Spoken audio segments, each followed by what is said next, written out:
तो work energy power, work energy power दिख रहा है ना सबके रे।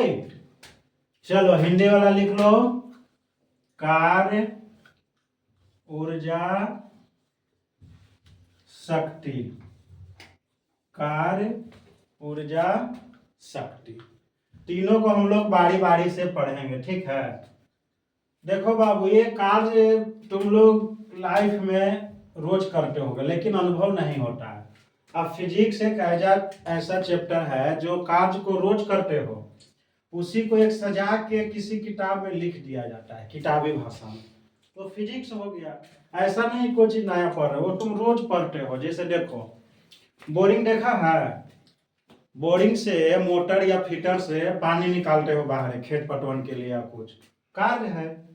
गांव देहात में अब तुम लोग बच्चे हो, गांव देहात के, तो धान के बोझा ढोता होगा, गेहूं के बोझा ढोता होगा, सब कार्य है नहीं। तो ऐसा नहीं है कि कुछ नया सीख रहे हो, रोज करते हो। साइकिल से तुम लोग पढ़े जाते हो कहीं कोचिंग क्लास कॉलेज स्कूल, सब कार्य है नहीं। कोई भैंस ढोने जाता होगा, वो भी एक कार्य है। तो हम कुछ नया ना पढ़ रहे हैं, सब पुरान के पढ़ रहे हैं, बस उसको एक सजा के तुम्हारा स्टैंडर्ड अब बढ़ा है तो उसको खाली एक ऊपर स्टैंडर्ड में पढ़ेंगे। सबसे पहले हेडिंग दो work.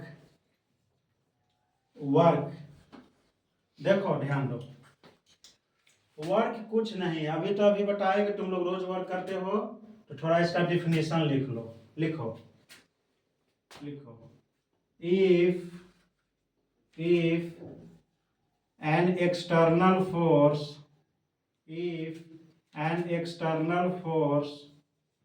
applied on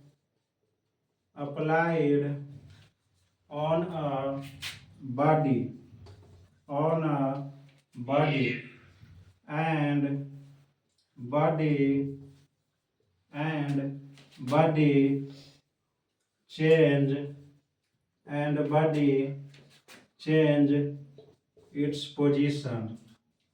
and body change its position, then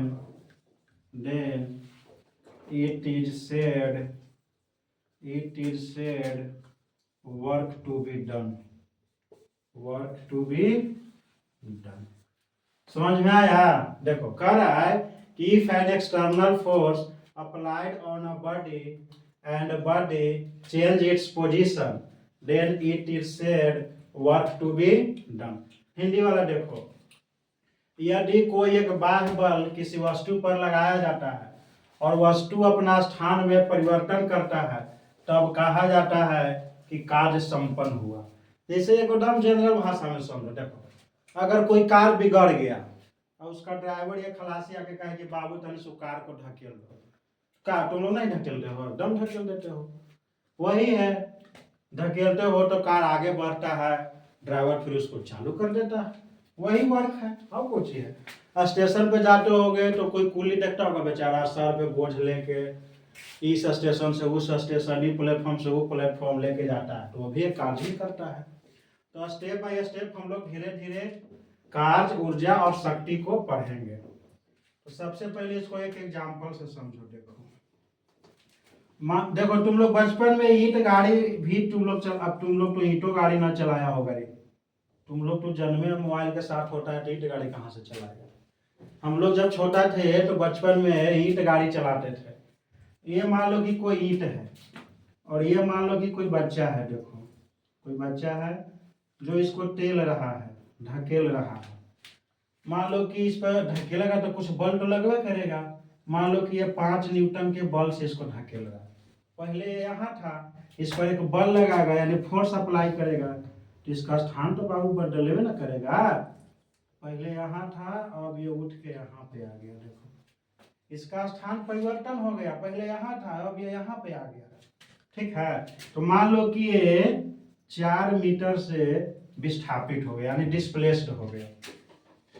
तो यहाँ पे वर्क डन कितना, अच्छा वर्क डन बाद में बताएंगे। देखो पहली बात तो समझो, एक वस्तु यहाँ था, इस पर 5 न्यूटन का एक बल लगाया गया तो वस्तु यहाँ पे आ गया। ठीक है, कोई दिक्कत नहीं। चलो इतना तुम लोग लिखो, उसके बाद हम आगे बढ़ते हैं। देखो अब इसको मिटाते हैं। चलो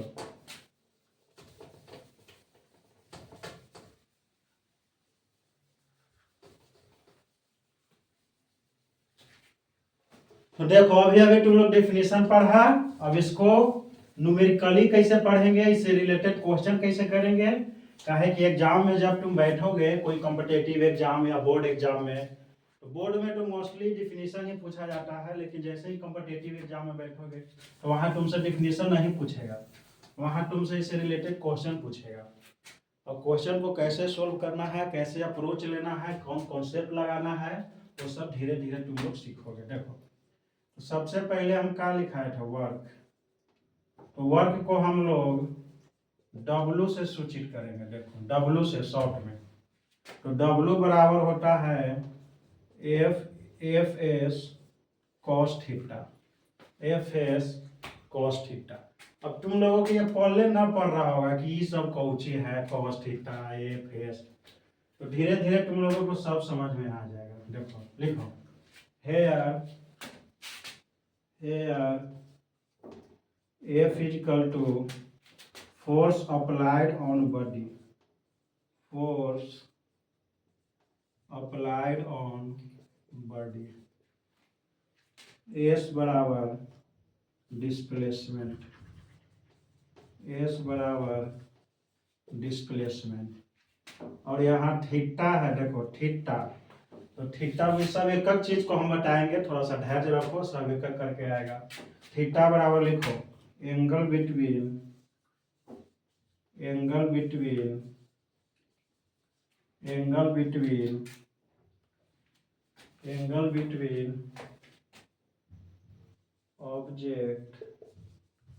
object and force, applied force कर दो, अप्लाइड फोर्स। तो देखो यहाँ थीटा है, तो कहीं ना कहीं कार जो है, यानी कि कार जो है वो थीटा पर डिपेंड करेगा। तो यहाँ पे लिख लो इफ थीटा बराबर 0 डिग्री, थीटा बराबर कितना, 0 डिग्री। तुम लोग 10th क्लास में पढ़े हो या 9th क्लास में कि यदि थीटा का मान 0 डिग्री हो तो वहाँ कॉस थीटा का महत्तम मान होता है, यानी मैक्सिमम वैल्यू होता है। तो मैक्सिमम आप तुम लोग बताओ कॉस थीटा का मैक्सिमम वैल्यू कितना होता है, 1 होता है। तो इफ थीटा बराबर 0 डिग्री, देन W जो तुम्हारा होगा वो होगा F इंटू एस, और यहाँ वर्क डन जो होगा वो तुम्हारा मैक्सिमम होगा। कितना होगा, मैक्सिमम होगा। चलो ये पहला हो गया। दूसरा लिखना इफ थीटा बराबर 90 डिग्री। तुम लोग पढ़े होगे कि जब थीटा का वैल्यू 90 डिग्री हो तो कॉस थीटा 0 हो जाता है, ठीक है। तो जब थीटे 0 हो जाएगा, देखो जब कॉस थीटा ये पूरा 0 हो जाएगा तो ये पूरा टर्म में 0 हो जाएगा, और जब पूरा टर्म में 0 हो जाएगा तो कोई कार्य ना होगा, और जब कोई कार्य ना होगा तो कार्य 0 हो जाएगा। इफ थीटा बराबर 90 डिग्री, देन W बराबर 0। क्यों 0 हुआ, क्योंकि cos 90 डिग्री का मान 0 होता है, तुम लोग पढ़े होंगे पिछली क्लास में, ठीक है। आइसोस्टेट के देखो यानी 90 डिग्री का कोण कैसे बनेगा। मान लो कि ये ऑब्जेक्ट कोई है, ठीक है, ये ऑब्जेक्ट कोई है, 90 डिग्री का कैसे कोई बल लगेगा, ऊपर से बल लगेगा, और ऊपर से इस पर बल लगेगा तो वस्तु थोड़े विस्थापित होगा, थोड़े डिस्प्लेस्ड होगा, वो तो खाली कंप्रेस होगा। कंप्रेसर मशीन तुम लोग देखे होगे, कोई चीज या लोहा पत्थर को किसी पर दबाना रहता है तो हम सीधा 90 डिग्री से उस पर बल लगाएगा, नहीं तो 90 डिग्री से बल लगाएगा तो वस्तु खाली कंप्रेस्ड होगा, डिस्प्लेस ना होगा, इसीलिए उसका स्थान परिवर्तन नहीं होता है, और स्थान परिवर्तन नहीं होने के कारण कोई कार्य नहीं होता है। क्लियर हो गया। चलो इतना सब लिखो। उसके बाद एक और केस होता है, ध्यान दो। चलो मिटाते हैं इसको, ध्यान दो, ऊपर वाला रहे दो, W बराबर एफ एस कॉस थीटा, इसी को पकड़ के रखना है। ढेर बच्चा को तो कुछ पहले नहीं पढ़ रहा होगा, अच्छा ना पढ़ रहा तो पढ़ जाएगा, ध्यान दो, धीरे धीरे सब समझ में आने लगेगा। 2 केस लिखा था, तीसरा केस लिखो। इफ थीटा बराबर 180 डिग्री, चलो बोलो रे, cos 180 डिग्री के मान। अब ढेर बच्चा के यही नहीं याद होगा cos 180 डिग्री के मान। कैसे क्वेश्चन बनाओगे बताओ? तुम लोग 10th क्लास में 90 डिग्री तक पढ़ा होगा। 0 डिग्री, 30 डिग्री, 45 डिग्री, 60 डिग्री और 90 डिग्री। लेकिन तुम लोग ना पढ़ा है तो हम बता दे रहे हैं। देखो cos 180 डिग्री का जो मान होता है, यहाँ कहीं लिख लो, cos 180 डिग्री होता है -1। देखो cos 180 डिग्री हो जाएगा -1, तो यहाँ पे W जो तुम्हारा होगा वो होगा -F/s। यानी यहाँ भी वर्क मैक्सिमम में होगा, लेकिन मैक्सिमम होगा कहाँ? निगेटिव सेंस में, यानी उल्टा नहीं, निगेटिव होगा। समझा? चलो ये सब याद रखना। अब इसका आते हैं मात्रक पे, यूनिट पे। ठीक है, ये सब मिटा देते हैं, फिर इससे रिलेटेड 4-5 वो क्वेश्चन करेंगे ना तो सब क्लियर हो जाएगा। चलो यहाँ देखो, यहाँ ध्यान दो, यहाँ ध्यान दो। देखो चलो तो अभी हम लोग पढ़े हैं W बराबर Fs cos theta, Fs cos theta. यहाँ पे हेडिंग दो, SI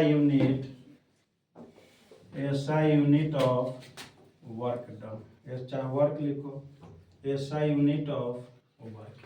तुम लोग SI unit 9th 8th class में सीखे होगे निकालने के लिए, जैसे बल का, फोर्स का, डिस्प्लेसमेंट का, वेलोसिटी का, ये सब वर्क का, पावर का, एनर्जी का, सब का सीखे होगे। याद नहीं तुम लोग का वो अलग बात है, लेकिन सीखे सब होगे। तो SI यूनिट ऑफ वर्क, देखो SI यूनिट कहीं से निकल के, SI यूनिट, CGS यूनिट सब एक ही है, कहीं से फार्मूला खाली याद रहेगा और सब निकल के आ जाएगा।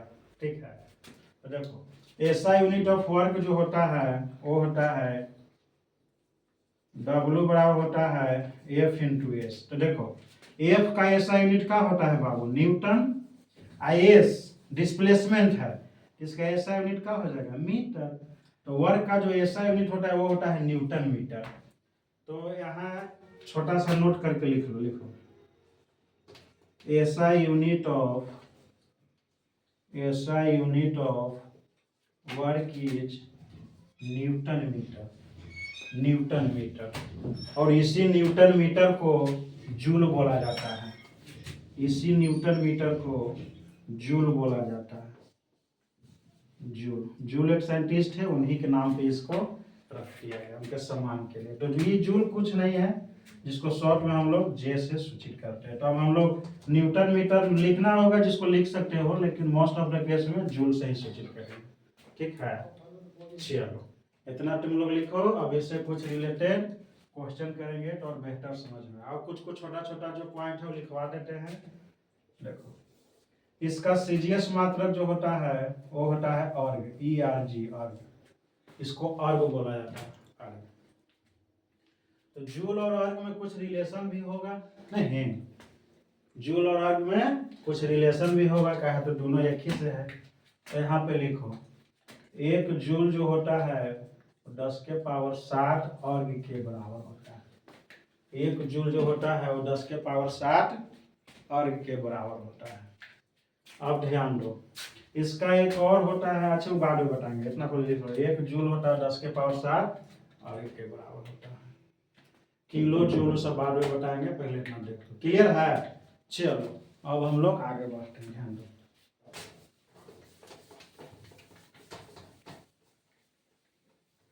समझ में आ रहा है रे चिला? कोई दिक्कत ना है?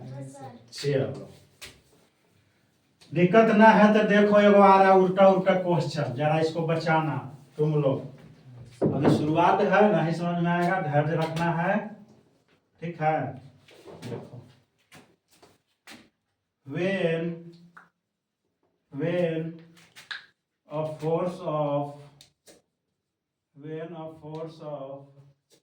5 Newton is applied on a body and body displaced with and body displaced with 2 meter, body displaced with 2 meter, then find work done, देखो सबसे ही बेसिक क्वेश्चन है, कह रहा है बाबू, फिर से एक बार पढ़ो। When a force of 5 Newton is applied on a body and body displaced with 2 meter, then find work done। अभी हम क्या कहें कि यदि किसी वस्तु पे एक बल लगाओ और वह बल और वो वस्तु अपना स्थान परिवर्तित कर दे, तो हम कहते हैं कि कोई कार्य किया जाता है। ठीक है, तो सबसे पहले लेगो बना दे रहे, फिर तुम लोग बनाना। W बराबर होता है F इंटू एस। फॉर्मूला देखो, F तुम्हारा है 5 न्यूटन और S तुम्हारा है कितना डिस्प्लेस हुआ है 2 मीटर, तो 5 इंटू 2 कितना हो जाएगा 10 कौची जूल, 10 जूल। थोड़ा सा है एक और पॉइंट नोट करके लिख लेना, देखो नोट करके एक और पॉइंट लिख लो। ये सब छोटा छोटा चीज जो है ना वो बहुत काम आएगा। ठीक है, देखो ध्यान दो, W जो है बाबू यानी वर्क है F इंटू एस होता है। F इंटू, इसको इंटू ऊपर है दशमलव को मत पढ़ लेना रे। F इंटू एस, जब तुम लोग वेक्टर पढ़ोगे ना 11th क्लास में, तो वेक्टर को तुम लोग पढ़ाया जाएगा dot product of two vector, dot product of two vector. यही ये दो वेक्टर का ये डॉट प्रोडक्ट है। और फिर एगो पढ़ाया जाएगा क्रॉस प्रोडक्ट। खैर ये सब आगे का चीज है, लेकिन हमको डॉट का जरूरी है, तो ये हम लोग डॉट के बारे में, तुम लोग इसको दशमलव मत समझ लेना, ये डॉट प्रोडक्ट है टू वेक्टर का। तो देखो एफ तुम लोग पढ़े होगे पिछले क्लास में, एफ एक वेक्टर है जिसका हिंदी में बोला जाता है सदिश, सदिश। और ये डिस्प्लेसमेंट है बाबू, तो डिस्प्लेसमेंट भी एक वेक्टर क्वांटिटी है, इसको भी सदिश से बोला जाता है। ठीक है, तुम लोग पीछे क्लास में पढ़े होगे सदिश सब कोई बड़ा चीज ना है। तो देखो ये दो वेक्टर का डॉट प्रोडक्ट है, और दो वेक्टर का डॉट प्रोडक्ट जैसे ही होगा तो अगला क्वांटिटी उससे निकल कर जाएगा, वो होगा स्केलर। यहाँ नोट करके लिख लेना कहीं पहला में कि work is a scalar quantity, work is a scalar quantity। इसको हिंदी में बोला जाता है अदिश। अब तुम लोग हिंदी की आदत छोड़ दो, इंग्लिश में पढ़ो। ठीक है, अब जा रहा है ऊपर लेवल में, सब हिंदी कहाँ तक पढ़ोगे, 10th के बाद सब इंग्लिश में तो नहीं मिलवे करेगा। चलो इस पॉइंट को थोड़ा सा लिख लेना है कि वर्क जो है तुम वैसे भी पढ़ोगे पिछले क्लास में कि कार्य एक अदिश राशि है, बस उसी को इंग्लिश में लिख लेंगे। चलो एक और क्वेश्चन और देखो, ध्यान दो, एक और क्वेश्चन देते हैं। डाउट ना हो रहा है जी, सब बन रहा है ना क्वेश्चन, बस सब बनेगा, ध्यान देना। देखो ध्यान दो, क्वेश्चन लिखो। when a body is displaced, a body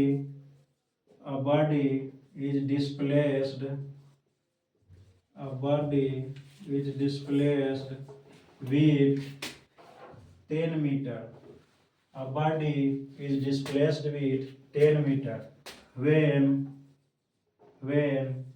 an external force of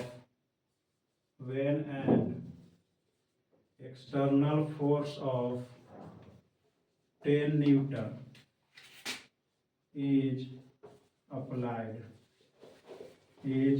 applied,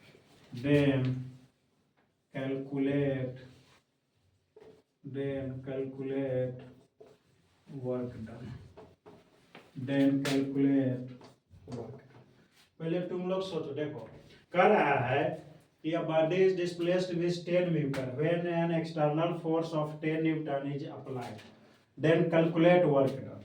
तो देखो ये तो हो गया लैंग्वेज में, अब इसको हम लोग मैथमेटिकली कैसे सोचेंगे कि देखो कोई एक बॉडी है बाबू, यानी वस्तु है, ठीक है, कोई एक वस्तु है, यही मान लो कि कोई वस्तु है, और इस पर एक देखो 10 न्यूटन का बल लगाया जाता है, यानी फोर्स लगाया जाता है। तो मान लो कि कोई एक यहाँ पे व्यक्ति है, वो इस पे एक 10 न्यूटन का फोर्स लगा रहा है। कितना न्यूटन का? 10 न्यूटन का। जब इसको 10 न्यूटन का फोर्स लगाएगा तो ये कहीं ना कहीं आगे बढ़ेगा। जब एने से टेलेगा तो एने बढ़ेगा, एने से टेलेगा तो एने बढ़ेगा, नहीं? वही बात है।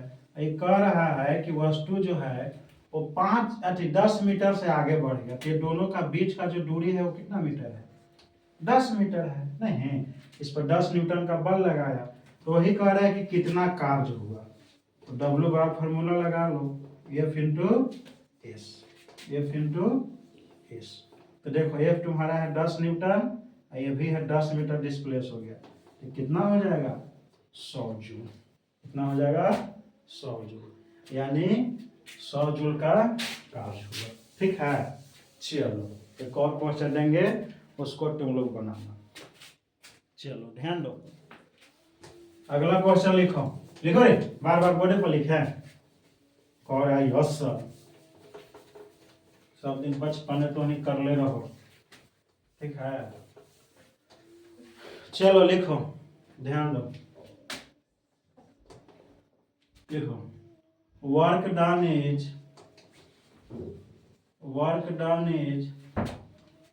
20 joule, work done is 20 joule when an external force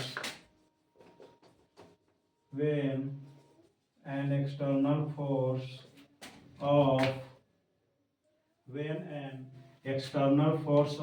देखो 2.5 न्यूटन, कितना? 2.5 Newton is applied on it, then find displacement,